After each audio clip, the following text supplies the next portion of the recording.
Hello everyone, সবাইকে আবার স্বাগতম আজকের নতুন আরেকটা ব্লগে। তো আজকে যেটা হচ্ছে সেটা হলো আমরা যাচ্ছি একটা সাগর সৈকতে সমুদ্র ভ্রমণে। তো এখানে যেমনটা দেখছেন, স্টার্ট টু অ্যারাইভ, নীল থেকে লাল। নীলটা হচ্ছে আমার এই সিটি, যেটা জঞ্জু rail station. So rail station থেকে এই সমুদ্র সৈকতটা কমপক্ষে 1.5 ঘন্টা মতো সময় লাগবে গাড়িতে যেতে। তো কেউ যদি প্ল্যান করেন তাহলে এই রুটটা ফলো করতে পারেন। আর আমরা রওনা দিয়ে আমরা জঞ্জু শহর থেকে যাচ্ছি বিয়নসান বান্দো গ্যোকপো সমুদ্র সৈকতে।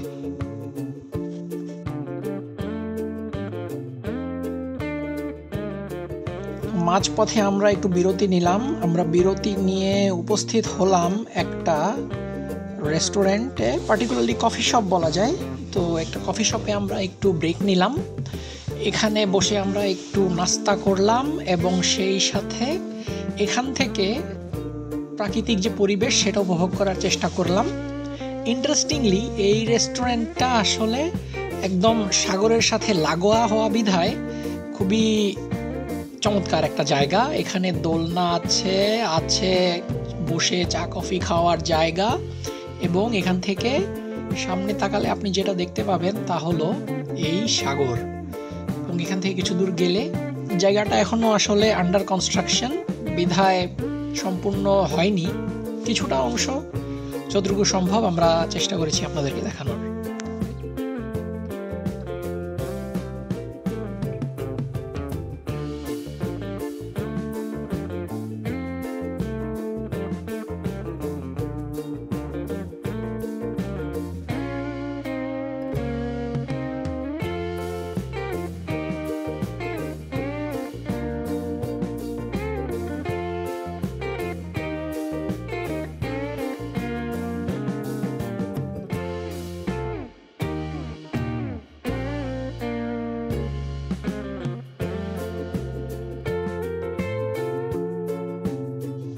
সত্যি খুবই মনোরম।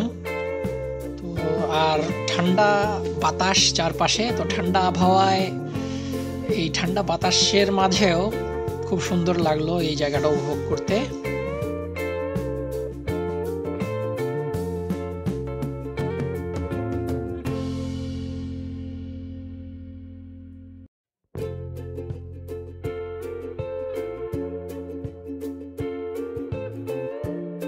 Meanwhile, we got a guest to say something. You are the world.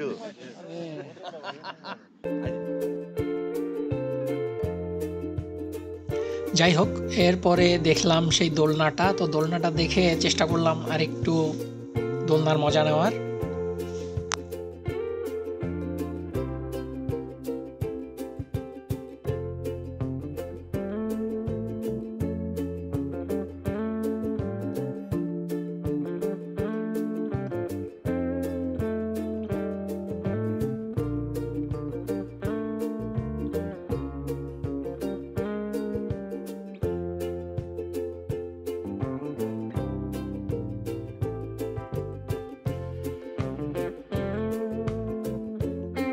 অতঃপর বিরতি শেষে আমরা আবার রওনা দিলাম আমাদের মূল ডেস্টিনেশন সমুদ্র সৈকতের দিকে।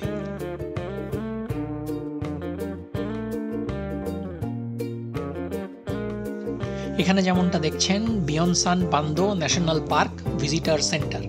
তো বিষয়টা হচ্ছে, এই জায়গাটা আসলে বিয়নসান্দো সেন্টার, এবং পুরো যে বিচটা এটা ওই বিয়নসান্দো পার্ক, যেটা সেই পার্কের আন্ডারে, এবং ভিজিটার সেন্টারটাও সেই পার্কের আন্ডারে। তো এখানে আমরা দেখতে পাচ্ছি ওভারঅল একটা ভিউ। এখানে যদি পজ করে ডিটেল দেখেন তাহলে দেখতে পাবেন এই বিচে কোথায় নাগরিক সুবিধা কি অবস্থিত। ফর এক্সাম্পল, রেস্টরুম কোথায়, রেস্টুরেন্ট কোথায়, ফিউনিজম অর্থাৎ মুদির দোকান বা জেনারেল স্টোরগুলো কোথায়, তারপরে ক্যাম্পিং করতে চাইলে সেই জায়গাগুলো কোথায়। তো এই সব জিনিসগুলো এই ক্লিপটা আপনারা চাইলে ওখান থেকে দেখে নিতে পারেন। আর এই পার্কটার একটা বিশেষত্ব হচ্ছে, এটা কোরিয়ার একমাত্র পার্ক যেখানে পাহাড় এবং সি শোর অর্থাৎ সমুদ্র সৈকত দুটাই একসাথে আছে, একই সাথে পাশাপাশি। এই সমুদ্র সৈকতটার বিশেষত্ব হচ্ছে এখানকার ফাইন স্যান্ড এবং পাইন ফরেস্ট, আর এখানে নানাবিধ অ্যাক্টিভিটি করার সুযোগ আছে, যেমন বিচে বসে রিল্যাক্স করা, তারপরে hiking, cycling, boat tour, picnic, fishing, camping, এই সমস্তগুলো এখানে করার সুযোগ আছে। এখন শীতকাল বিধায় ক্যাম্পিং সম্ভব না বা ক্যাম্পিং করা কষ্টকর আর কি। গরমকালে এই জিনিসগুলোর এখানে ব্যবস্থা আছে ভালো। আর এই জায়গাটার যদি বৈশিষ্ট্য বলা যায় তাহলে এটা হচ্ছে একটা ন্যাশনাল পার্কের অধীনস্থ। এইটাকে ন্যাশনাল পার্কের অধীনে নিয়ে আসা হয় 1988 সালে, এবং এর কারণটা হচ্ছে এখানে মাউন্টেন আছে এবং কোস্টাল ইকোসিস্টেম দুটো একই সাথে। সো এই পার্কটা আসলে মূলত দুইভাবে বিভক্ত। একটা হচ্ছে নাই বিয়ংসান, দ্যাট ইজ ইনার বিয়নসান, অ্যান্ড ওয়ে বিয়নসান, দ্যাট ইজ আউটার বিয়নসান। মানে হচ্ছে দি নাই বিয়নসান বিষয়টা হচ্ছে ইনার বিয়নসান। ইনার বিয়নসানের মধ্যে আছে শুধু মাউন্টেন এরিয়াগুলো, আর ওয়ে বিয়নসান অর্থাৎ আউটার বিয়নসানের মধ্যে আছে হচ্ছে কোস্টাল এরিয়াগুলো। এই জায়গাটার ঐতিহাসিক গুরুত্ব আলোচনা করতে গেলে বলা যায় জেসন ডাইনেস্টি থেকে এর গুরুত্ব রয়েছে, কারণ এখানে ছিল আরও দুটা টেম্পল এবং একটা দুর্গ যেটা সেই সময় তৈরি করা হয়। আর ওভারঅল এই যে বিয়নসান পার্ক, যেটা বিয়নসান বান্দো পার্ক, এই পার্কের মধ্যে আরেকটা মেরিটাইম মিউজিয়ামও আছে, যেখানে কোরিয়ান সমৃদ্ধ মেরিটাইম হিস্ট্রির ডিসপ্লে করা রয়েছে। আজকে সময় স্বল্পতার কারণে আমরা ওদিকে যেতে পারিনি, তবে সামনে হয়তো বা কখনো আমরা ওদিকে যাব।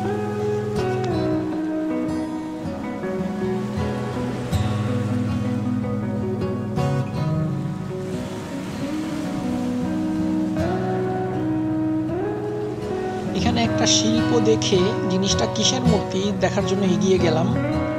তো ওখানে গিয়ে যেটা দেখলাম সেটা হচ্ছে আসলে এটা একটা মারমেইডের মূর্তি। আর মারমেইডের মূর্তিটা পুরোটা দেখানোর সুযোগ ছিল, কিন্তু অ্যাপারেন্টলি যেটা হলো যে মারমেইডটা আসলে খুব একটা ওয়েল ড্রেসড ছিল না, অতঃপর সেই পরিকল্পনা থেকে আমরা সরে আসলাম এবং কিছুক্ষণ মন্ত্রমুগ্ধের মতো সাগরের গর্জন শুনলাম।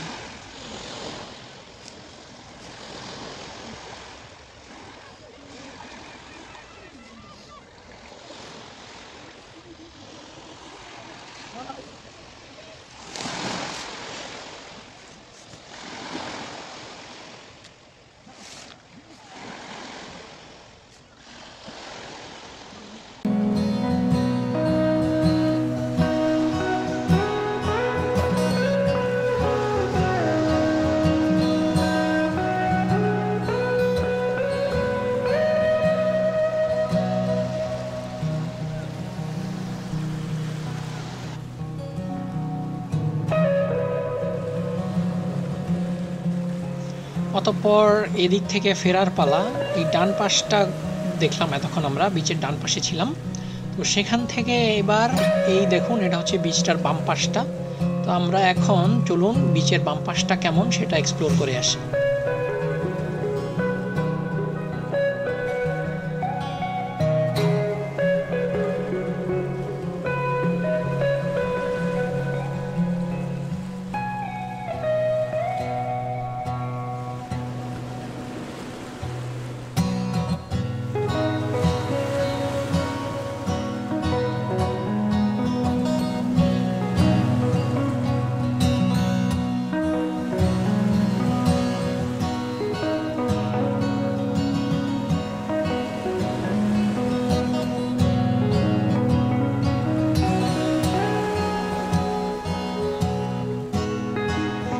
সাগরের গর্জন, তার সাথে সন্ধ্যার প্রকৃতি মিলেমিশে একাকার। দিনটা আসলে একটু মেঘলা ছিল, বিধায় মেড়মেড়ে দিন, তবুও এর মধ্যে দেখুন কত মানুষ, তারা চলে এসেছে, তারা প্রকৃতি উপভোগ করার জন্য এসছে। তো আমরাও তাদের মধ্যে একজন। চলুন দেখি।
আসলে মাঝে মাঝে ব্যস্ততা ভুলে এরকম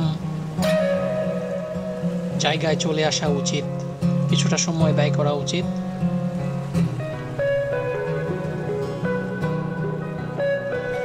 এখানে যেমন দেখছেন দুই বোন, তারা তাদের বাবার সাথে এসছে, আরো মানুষজন ঘুরে বেড়াচ্ছে, এই ফাঁকে আমরাও ঘুরে বেড়াচ্ছি।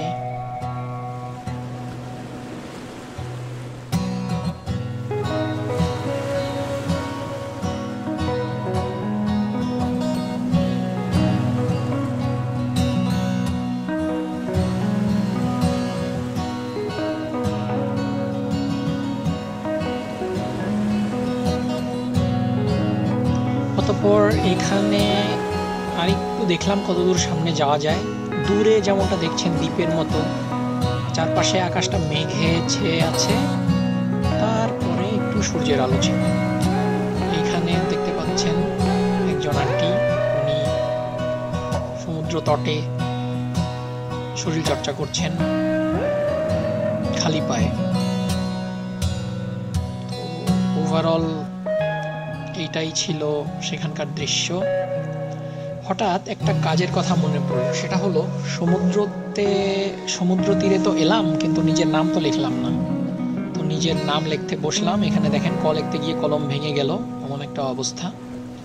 তো এই লেখালেখি করতে গিয়ে একটা গান মনে পড়লো, সেই ছোটবেলার কথা, যেমনটা আমরা ছোটবেলায় ওই যে দেখতাম না, বিয়ের ভিডিওতে ব্যাকগ্রাউন্ডে গান বাজতো, বালিতে তোমার নাম লিখে দিব, জলে ধুয়ে যাবি, জলে ধুয়ে যাবি, হৃদয়ে তোমার নাম লিখে দেব, বদনাম হয়ে যাবে, বদনাম হয়ে যাবে, ও হো হো ও তো তো লিখতে গিয়ে, তো বালিতে নাম লিখতে গিয়ে সেই গানের কথা মনে পড়লো আর কি। যাই হোক, এখানে যেমন দেখছেন গিয়োকপো বিচ জেনারেল ভিউ, অর্থাৎ এই জেনারেল ভিউটা এই বিচে কোথায় কি আছে সেটা সম্পর্কে আরেকটা ছোট্ট বিবরণী। তো যাই হোক, বিচ দেখা শেষ করে আমরা রওনা দেওয়া শুরু করলাম। এখান থেকে কিছুটা দূরে গিয়ে আরেকটা জায়গা আছে খুব সুন্দর, ওখান থেকে মানে পুরা বিচের ভিউটা সুন্দরভাবে পাওয়া যায়, আর ছবি তোলারও জায়গা আছে। চলুন দেখি।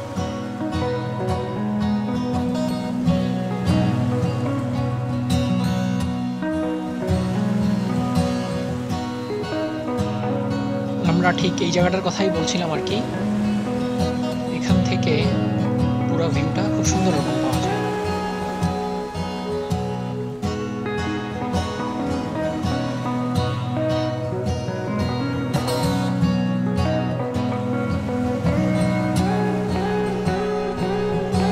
তো সবার মতো আমিও এলাম দেখতে এখান থেকে কেমন দেখা যায় সেটা একটু দেখে নিই।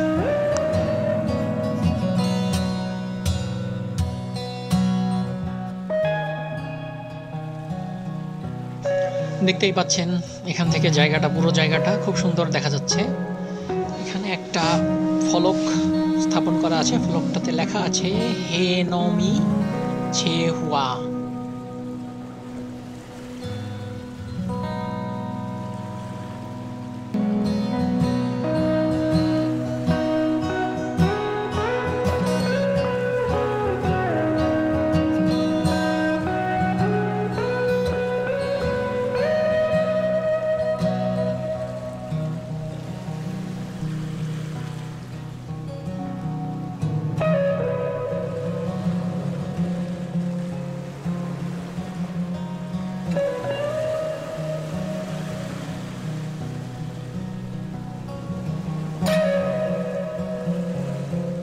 শেষবারের মতো আবার এখান থেকে দেখে নিলাম গিয়োকপো বিচটা।